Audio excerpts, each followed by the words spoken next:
Well, I think that, I think my plants are doing still pretty good considering how attacked they have been. But these are the two tomato plants that you gave me. Oh, nice. They look pretty happy. Yeah, and then these guys just like took over. Yeah, squash is kind of notorious for that. But yeah, I've already started planting my fall plants in here and then also outside. Nice. And this, I guess, I know you guys are colder than like everywhere else in town. Yeah. And even everywhere else probably not in town. Right. So would you say that like you feel like it is 100% necessary to have a greenhouse out here? Or what are your feelings on that? Yeah. I don't think that I would even be able to grow food out here without a greenhouse. Okay. Especially where we're located, because the cold air comes rolling down off the mountain every night. The downside of having such a wonderful view. Exactly. And so then, then it flips. Mm-hmm. And so then it gets warm here and then cold up there, Mm-hmm. But yeah, the inversion definitely necessitates a greenhouse.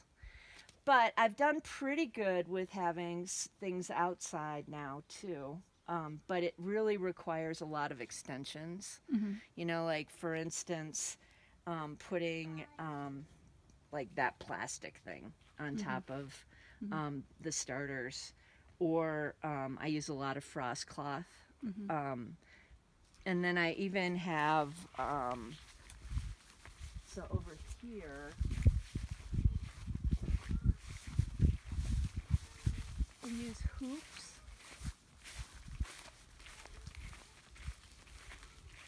And then use frost cloth Nice. to try to extend too. Mm-hmm. And if you had to guess, how long would you say your growing season is out here on average? Well, they say it's 30 days. Wow. Yeah. That's pretty ridiculous. But, I mean, this year it's going to probably be, so I start in like February in there. And then I have one season of stuff, and then I put more seeds in, and then I get another, another season of vegetables. I try to do 3. Okay, so you start with like cold hardy things, and then you move to summer crops, and then you do more cold hardy Greens things. and alliums is what I start with. Okay. Typically, and then at the end of the season, my 3rd season is more like cruciferous, like broccoli and cauliflower and cabbage, and I've got a lot of squash this year, and that's kind of gone all throughout the. Yeah, I'm impressed that you've got like winter squash growing over here. That's the beginning of the Rio. Okay. Starts at Taylor Springs and comes down through here. Okay. And then goes across and on its way. But it doesn't run very often. And I'm really thinking that I want to put willows in there because there's like a 3-foot aquifer. Uh-huh. And I'm hoping that they can tap into that. Yeah, I imagine. I see a lot of coyote willows out here growing along the Rio. So, Uh-huh.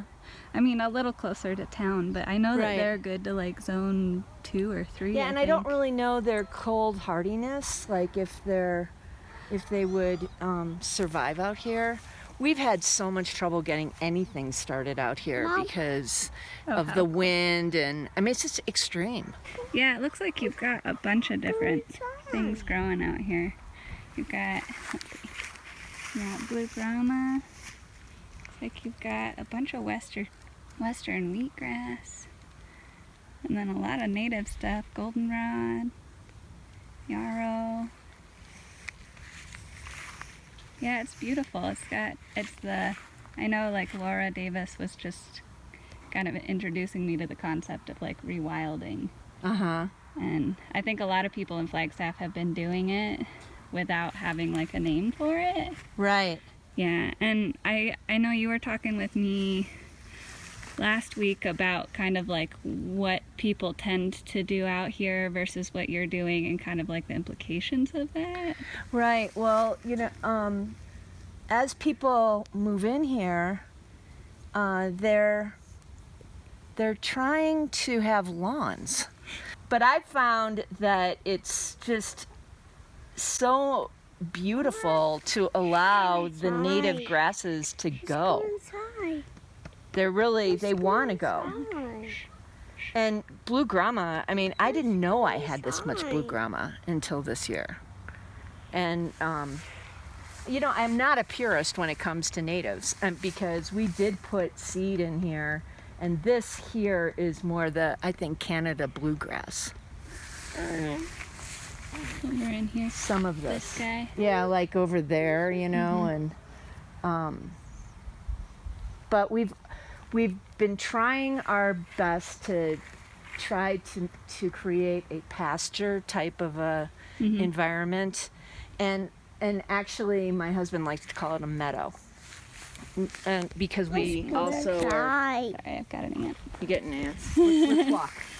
Let's walk. They can't get you if you're moving. Oh no, and we do have a lot of red ants. So you gotta be careful. It's best to look at this from the patio. When you're up above it.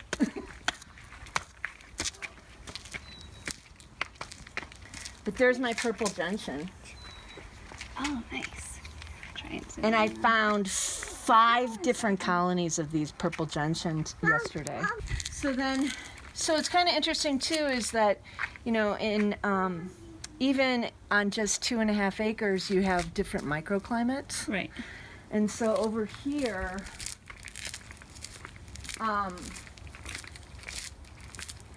we have this rock outcropping, Oh, yeah.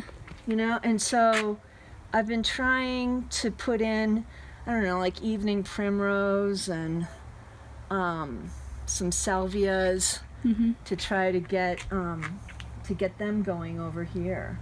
And then I also have a ton, like a bunch of prairie smoke.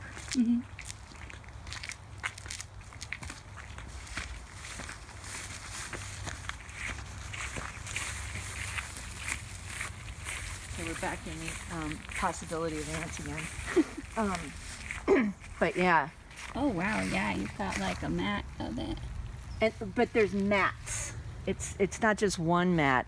There's mats all over the place of this. Nice. And then I also have rue over here. Oh, and you got, pepitos. It's one of those things everybody wants. So, meadow rue. Meadow rue. Beautiful. And there's purslane around here. And of course, goldenrod. Yes, a lot of goldenrod. Nice. It's been a lot of fun to try to figure out what grows here without any assistance. Really, that's kind of where we're trying to get to. And, we do have weeds that we pull. And, like, our approach is to hit just a couple different weeds each year. And so, for instance, this year we're working on the prickly lettuce and Bidens, these things. Yeah, you introduced me to these things. Yeah, these are the year. Spanish needles. They get into your socks. And then ragweed. So those 3 is what we're really working on this year. And that's all part of trying to promote the growth of the things we want, like blue grama. Because if you get rid of all the really rough weeds, then you give room for the good grasses to come in. So That makes sense. Yeah, I try to not be too much, like you said, not too much of a purist. It's like I will remove things if they are, because I think our ragweed is native, but the seeds are so pokey that it's like I don't really want it around. Right. But there are things that are not native where I'll let them go because they don't compete with the things that I want, and they're pretty or they're useful. Or, Right. Yeah. Exactly. Yeah. So you have to be, you have to decide what it is that you consider to be a weed Right. when you're trying to promote, a native landscape. Right. Right. And it looks like you guys are doing like it really does look like when you go out in the meadow of a more undeveloped area. That's what we want. I mean, that's what we're trying for. I mean, like we still have irises and sunflowers, and I mean, like sunflowers not that are native, but sunflowers that you put seed in the ground and they, produce huge heads. Yeah, lots of seeds. Those are super fun for the birds. Yeah. And that is one thing too, is that when you are creating a native grasses meadow, you're also providing habitat for insects and songbirds, and when you mow it, it's the easiest thing to do is to mow it, right. But if you do, then you're taking away so much native habitat for, our animals. Right. Yeah, and you were talking about before how, and I've seen this happen many times, where it's like people move into a house, they'll start mowing it, and then their grasses will slowly disappear over the years because they're not able to get to the point of reseeding themselves. And since we don't live in a place where things can readily persist just because there isn't as much water, they just, and then you end up with a ton of weeds. Exactly. And then you're just mowing the weeds. Exactly. Yeah. I mean, these grasses, they reseed themselves. They're so low maintenance. I don't understand why people wouldn't want this. Yeah, I mean, I think it's definitely a perspective shift. I mean, my grandmother would have me come out and weed whack her backyard because it looked neat and clean when everything was flat and level. But it is it's a lot more magical and she kind of gradually started realizing that, she was cutting down her flowers, and if she would just let it grow wild, that, it's not what she was used to. But. Well, and it's also a process, is that, when you do take that leap and let the meadow go, you find all these flowers that you didn't even know that you had. Mm-hmm.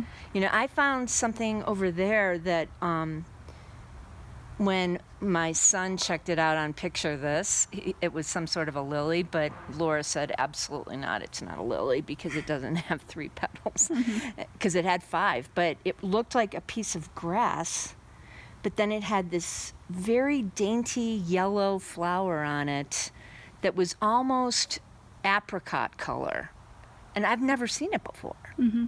And there's several things that are growing this year that I've never seen, and I believe it's probably because of what a great monsoon we had. Right. Yeah, and that was something that I didn't know until this year too, was that there are native plants that will just remain dormant for years. Right. They won't send out any sort of leaves or flowers, and then when there's the perfect set of circumstances, then they'll emerge, and they're it's this magical thing that happens every once in a while. I find it to be so magical. When I found those flowers over there, I was like, where have you been? And I mean, and they were only very short-lived too, as far as their bloom went. Mm-hmm. So we had to catch it. And that's another thing that's super magical about natives is that they are somewhat elusive, you know? Yeah. Yeah, I mean, everyone would think that, like, native things would be for this area because the environment is so harsh. That Right. it'd be like, you know, you could have any plant anywhere you wanted it here because Right. all of them are so durable. But they're so specific in, like, where their niche is. And if you try and control it too much, it just doesn't seem to work very well. Right, right. And what you can control, like I said before, are these, you know, the weeds that you don't want. Right. And so you just pull them. Mm-hmm. And then magically you get these beautiful native grasses. Mm-hmm. Mm-hmm. Yeah, and I guess something that I would add for people who are in an area that has been mowed or has had animals on it for a long time, where they have had a lot of non-native things move in and it seems like totally impossible, they can buy like blue grama grass seed and stuff and sow it in like early winter or right around monsoon season if they need like a boost. Like, it seems like you guys, like, you moved out here and you didn't attempt to like dramatically alter things, whereas Well, like we did. We started out doing it, altering. And then once we started realizing that we had all these other grasses that we had been not mowing, but weed eating, you know, we decided that, you know, this is much more appealing and less work. right, low maintenance and really nice. Right. Yeah, I like it. It's beautiful. I would say especially your Mexican hats are like just really lovely. Well, just and popping that up. has truly been a process where I get all the seeds and then I'm like, you know, Mother Nature, throwing them out. You know? As a matter of fact, I'm sure my neighbors think I'm an idiot. Like, so I'm like always like, you know, throwing seeds out, like when I'm walking around. I look like a goofball, but that's the only way that I would be able to get any like Mexican hats out that way. And we're realizing this year that we've concentrated them in certain areas. And so we're trying to spread them out even more. So, yeah. And this has been a really good year to be able to determine, you know, where are we missing things that we want to have, like the Mexican hats or the blanket flowers. Right. You know. Yeah. I guess one other thing that I've talked with people out here about before, but like, just to put it out there, fruit trees as an option for Baderville. Is that just something that in your experience is just not really something that you can expect fruit from ever? Well, so there used to be, well, the climate used to be a little different out here. I mean, it's changed. It did used to be warmer out here and wetter. As a matter of fact, the Rio used to run all the time. Really? Yeah. I mean, back in, you know, a long time ago. Right. But I've read some books that has talked about how the Rio was it ran all the time. Right. And so apple trees can grow out here. And we do have 3 over there, but we have never, ever gotten an apple off of it. Okay, that was what I was curious about, because I know, like in Flagstaff, there are fruit trees you can grow, Right. but you can't expect fruit from. Right. So I didn't know if that was something, like if you'd ever heard of somebody having much success with fruit trees out here. Not out here. Yeah, I know. Gravensteins sometimes, I've heard, can be successful out here. But, you know, as we were talking about earlier, is microclimates. So right, if you can our find a spot. property may not be able to sustain an apple, but possibly across the street where there might be more shelter and less wind, because wind is really our big challenge. Right. Yeah. Yeah. No, I could totally see that. It's very open. It's here. wind, and it's also, extreme temperature. Honestly, I mean, it's really not an area that supports a lot of agriculture. Right. Right. I mean, it used to, like where out in the field out here, they used to grow potatoes. I could see potatoes because they're pretty short season. They Right. don't require a lot of water. I think hay also grew out there. So I think it was, and maybe wheat, Okay. possibly. Okay. But I'm not positive about that.